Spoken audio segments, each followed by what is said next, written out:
Want to give Purdue a lot of credit. I mean, they've been playing great. They gave us everything that we could handle, and I thought the crowd was unbelievable. So good for women's basketball. Yeah, I thought it was a game that we got off to a kind of a slow start, struggled a little bit offensively with some of our normal. Allie Patberg, has been so steady for us. She was struggling from the field a little bit. But I thought Lexa Gulbe was really big. I thought Grace Berger really showed up third, fourth quarter especially. As I said to my kids, I mean, they all had to make a play at some point. Whether it was, scoring the ball, get a big defensive stop, Grace Wagner with the steal at the end. We were changing up how we were guarding throughout the 40 minutes, and give our kids credit for their focus. And they were relentless. And as I always say to them, as long as there's time on the clock for us, we're always going to be in the game, because I have a group of people in that locker room that will just not quit. And so again, I thought it was a great game between two really good basketball teams. Great for women's basketball, great crowd, and just really happy for obviously my team. Questions? Obviously, the fight was there for both teams. So what do you think it says about your players that they were able to fight this hard despite having two fundamental players? It says a ton. Again, it says a lot about, as I always say, their character. It says a lot about, how they were raised, and when adversity strikes, they don't get frustrated. They don't feel sorry for themselves. As I mentioned before, after the Nebraska game, they don't blink. They keep their head down, and they try to execute to their best of their ability. What we've taught them and how we practice every day. And so, obviously Mac is a big loss. We didn't realize until Friday that Nikki wasn't going to be available. So, once again, we're scrambling, trying to make adjustments. And Thursday night against Nebraska was an adjustment without Mac, and then today, again, another big adjustment without Nikki.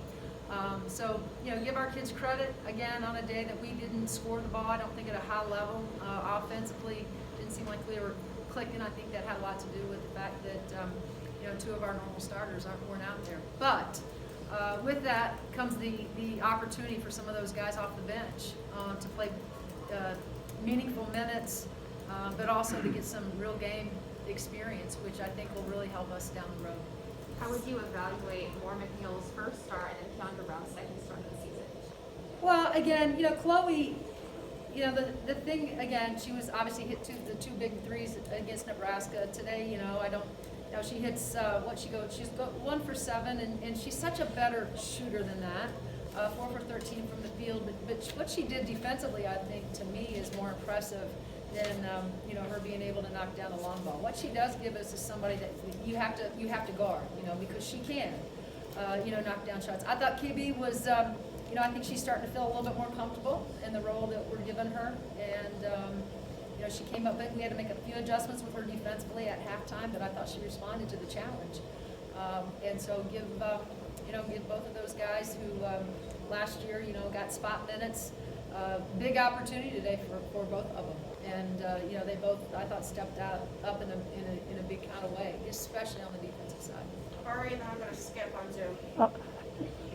Obviously she's injected life into the program, Katie Gerald being a new coach this year, but is there any kind of stylistic difference in playing a Katie Gerald's team versus Sharon Versip's team, other than the obvious?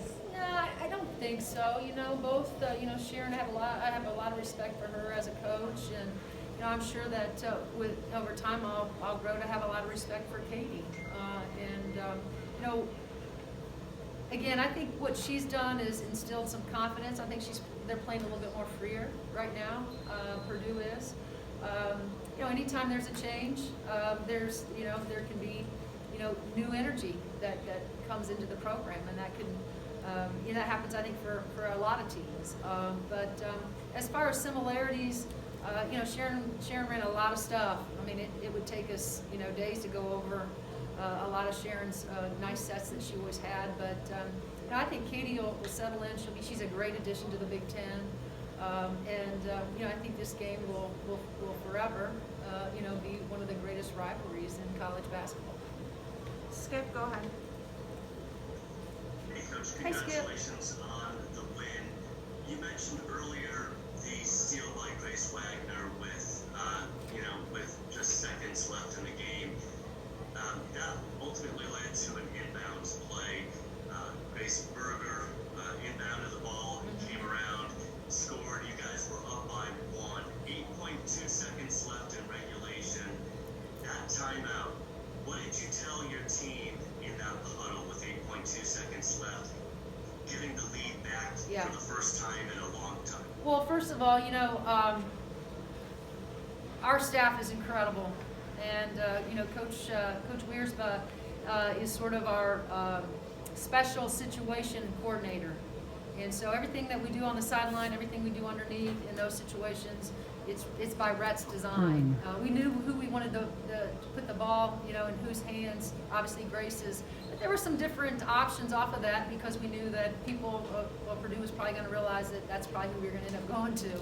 But Grace just made a play, and was able to get us the lead. And so what you talk to him about in that scenario is as soon as the ball goes through the hoop, when we get the lead, we got to sprint back and start protecting the 3-point line and try to pick up as well as we can. They were really calm though. My guys were really calm in that timeout. I was really proud of the way they reacted or the way they just did their thing. Matt and Amina. Just, before any of that, was there anything that you said as an announcement that sparked that comeback round 6 with No, again, there's time on the clock. They know we have a chance, and we have to get a few stops. We got to obviously get a couple of timely made shots. I think Grace did that. Finally, Allie Patberg hits a 3. Lex hits a big 3 in overtime, and so I don't. Again, they're an experienced team. They know what they have to do, and so I just try to, like I said, do my best to cheer them on and keep giving them good juice, and as well as the rest of our staff. Amina. Congrats on the win. Earlier this season, you said that there was depth lacking in your bench, and obviously with Mac and Nikki out, that's why Chloe and Keandra started. Sure. But moving on, into the Big Ten, are we going to see them come off the bench more to kind of increase that depth, like you were talking about? Yeah, I think it's going to be so helpful. Kate, gets in there today. Grace gets in there today. Both Wags has been out on safety and health protocols, and so it was her first game back. But Kate, there's nobody that wants to use their bench more than we do, and a lot of the times it's what we see in practice and what we know that we can count on in practice. And these kids know that. They're gonna get their playing time will always be dictated about their performance in practice. And I thought again, they both Kate and Grace and all of them have been so engaged the last couple of days, especially when we heard the news of Mac and then Nikki, and so we told them it was going to take all of us, the 10 of us that were going to come up here and have to step on the floor, and people were going to have to make plays throughout. And like I said, I think we saw that today, with some of the kids that normally get the time, but it's usually in after we're ahead. So good for those guys. We're responding. It seemed like Allie rolled her ankle Yeah. at that 3. How is she feeling after the game? Well, I think she's, she has a mixture of emotions. One, she's extremely happy for her team, but also I think that she came down, and I didn't see it, but I was told that she did roll it a little bit. So, your fingers are crossed that we'll get her back to Bloomington tonight and start the rehab and the recovery and all of that. So, but she was certainly happy. I think what the funny part about Allie is that she was mad. She wanted to go back in, right?